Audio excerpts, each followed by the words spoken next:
lebih baik. Kemudian ada peningkatan proses. Selain itu di sini karena ABC merupakan proses yang memberikan informasi untuk mengidentifikasi area di mana peningkatan atas proses dibutuhkan. Kemudian ada estimasi cost. Dengan menggunakan ABC bisa mengetahui atau bisa mengestimasi cost yang dikeluarkan. Yang kelima, menyediakan data tentang kapasitas cost yang tidak digunakan. Itu. Akan tetapi ada keterbatasan dari ABC, yaitu beberapa cost membutuhkan alokasi dari departemen dan produk berdasarkan pengukuran yang berubah-ubah. Yang kedua, cost produk yang diidentifikasi oleh sistem ABC tidak mencakup seluruh cost yang berkaitan dengan produk. Yang ketiga, sistem ABC membutuhkan waktu dan cost yang cukup besar untuk mengembangkan dan mengimplementasikannya. Ini kelemahan dari ABC. Sekarang kita melakukan perbandingan antara VBC dan ABC. Saya tidak menampilkannya dalam PowerPoint, jadi silakan teman-teman buka modulnya halaman 8.10, perbandingan antara VBC dan ABC. Di sini contoh perbedaan pada tahap 2 dan pada tahap 3 antara VBC dan ABC menggunakan jam kerja langsung. Kalau VBC menggunakan jam kerja langsung secara penggerak cost atau cost driver, dengan ABC yang menggunakan beberapa penggerak cost dalam menentukan cost produknya. Contohnya PT Sentral menjual dua jenis produk, yaitu AW dan SZ.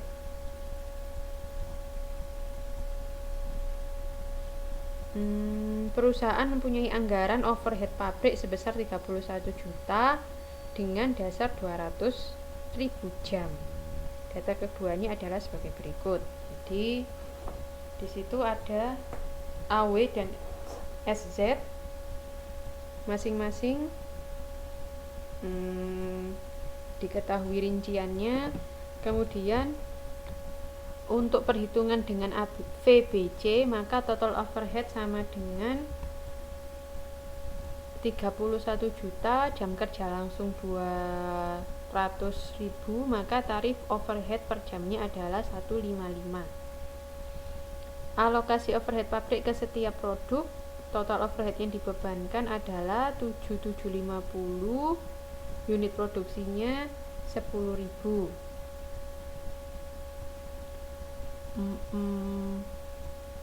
Karena perusahaan menggunakan 50.000 jam kerja langsung atau 5 jam kali 10.000 unit, kita akan memproduksi 10.000 unit. Kemudian si AW itu kan 5 jam, di situ jam tenaga kerja langsung per unitnya AW 5 jam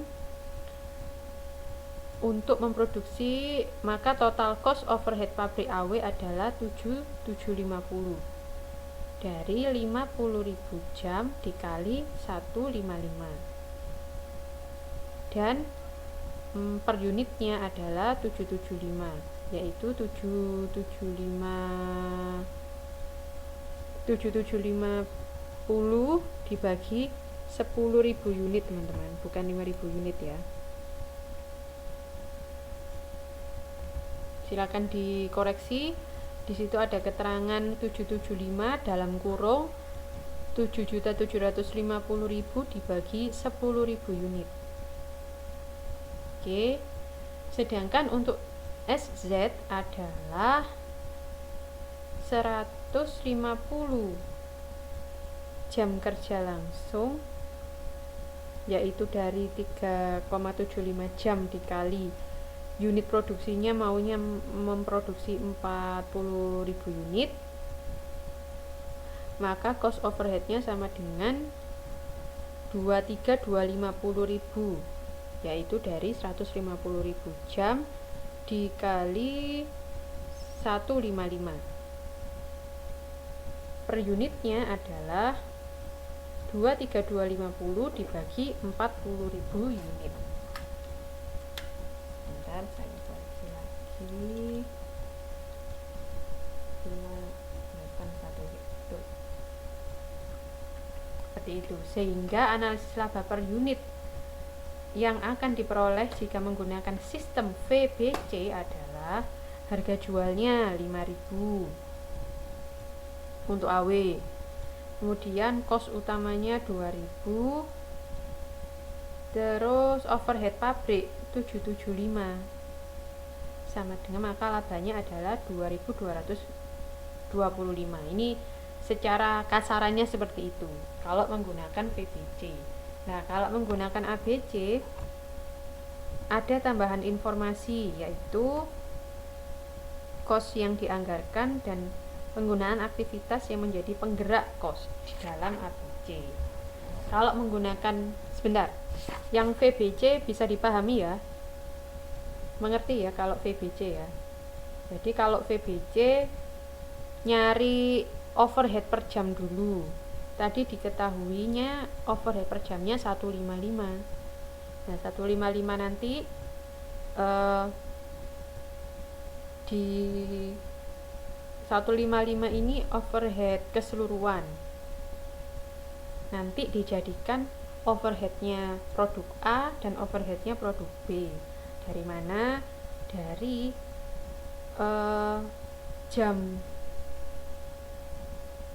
jam yang dibutuhkan,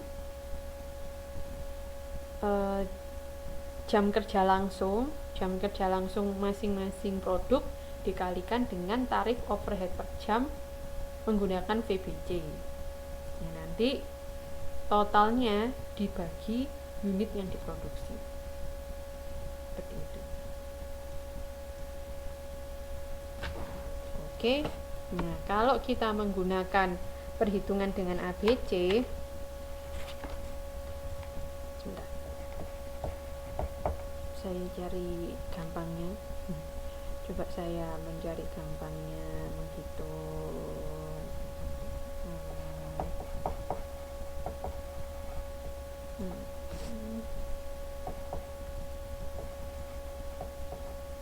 Oke. Cek.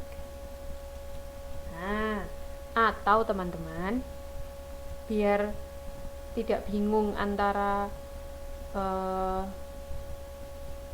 harga cost overhead per unit atau tidak per unit, bisa teman-teman langsung kalikan antara 155, yaitu tarif overhead per jam perhitungan dengan VBC. 155 itu langsung dikalikan jam tenaga kerja langsung per unit. Nah, nanti di ketemu overhead pabrik untuk masing-masing produk.